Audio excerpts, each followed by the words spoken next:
इसकी रणनीति क्या है? क्योंकि आप लोगों ने बार बार सवाल उठाया कि मौजूदा सरकार के पास संख्या बल नहीं है बहुमत साबित करने के लिए, प्रोटेस्ट करने के लिए। आगे आप क्या रणनीति कहेंगे उन लोगों से? देखिए, जो हरियाणा सरकार ने लोगों का कॉन्फिडेंस खो दिया है, माइनॉरिटी में चल रहे हैं, नैतिकता के आधार पे कोई औचित्य नहीं है उनका सरकार में रहने का। एक तो स्वयं उनको छोड़ देनी चाहिए सरकार, और वो नहीं छोड़ते ना। राज्यपाल जी से हमने आग्रह किया है तुरंत असेंबली डिसॉल्व करके फ्रेश मैंडेट लगे। और इस मामले में चर्चा करने के लिए 10 तारीख को 3 बजे हमने अपनी CLP की मीटिंग चंडीगढ़ में बुलाई है। 10 तारीख। देखो, सबसे जो संतुष्टि की बात है, चुनाव में हार जीत हो जाती है, लेकिन हरियाणा के नतीजे से मैं कह सकता हूं, जो हरियाणा में जो इनका प्रयास था समाज को बांटने का, जात पात के नाम पर, धर्म के नाम पर, वो लोगों ने विफल कर दिया। वो समझ चुके हैं केवल वोट लेने का हथियार है इनका, लोगों की भलाई का नहीं है, जनहित का नहीं है, हरियाणा का हित का नहीं है।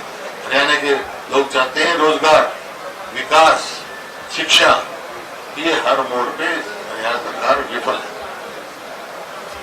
लेकिन जेपी साहब से सवाल है, आप बीजेपी की पार्टी की बात करते थे और आपका जो मुकाबला था हिसार में चौटालास के खिलाफ था, 3 खड़े थे, एक ही परिवार के, अलग अलग चुनाव चिन्ह थे, आपका चुनावी जंग कैसी रही?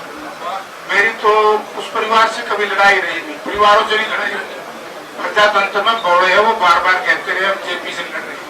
उनकी लड़ाई कांग्रेस से थी, मेरी लड़ाई भारतीय जनता पार्टी के कुशासन के खिलाफ थी, किसी व्यक्ति विशेष से नहीं। और जो 2 उनके सहयोगी हैं, ऐसे तो ठीक बात है कि परिवार है, जो जेजेपी और क्या बोलते लोकदल INL, वो तो वोट काटू थे, वो तो उसके रणजीत सिंह के सहयोगी थे, उम्र ज्यादा थी रणजीत सिंह की, तो इसलिए सारों ने मिलकर के घेरने का प्रयास किया। लेकिन मेरी राय भारतीय जनता पार्टी के कुशासन के खिलाफ थी। हरियाणा प्रदेश में भारतीय जनता पार्टी ने जो जुर्म जनता के साथ है और जो हमारी नीतियां थी, जो हमें कॉन्फ्रेंट दिया गया केंद्र की सरकार की तरफ, केंद्र की पार्टी की तरफ से, और हरियाणा में जो भूपेंद्र सिंह हुड्डा जी, उदयभान जी ने जो दिया, मैंने उस पर चुनाव लड़ाया। अब किसी व्यक्ति विशेष से नहीं हो सकता, पार्टी से था, और उसमें मोहर लगा दी लोगों ने। जो हमारी 5 नीति शायद हरियाणा की थी और केंद्र सरकार की थी, कांग्रेस हाईकमान।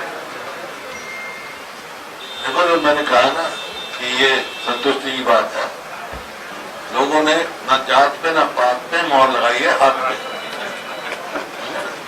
और जहां तक ये सवाल आपने पूछा, मैंने शुरू में कहा था कि भाई मुकाबला हरियाणा में सीधा कांग्रेस का और बीजेपी का है, बीच में वोट काटू है।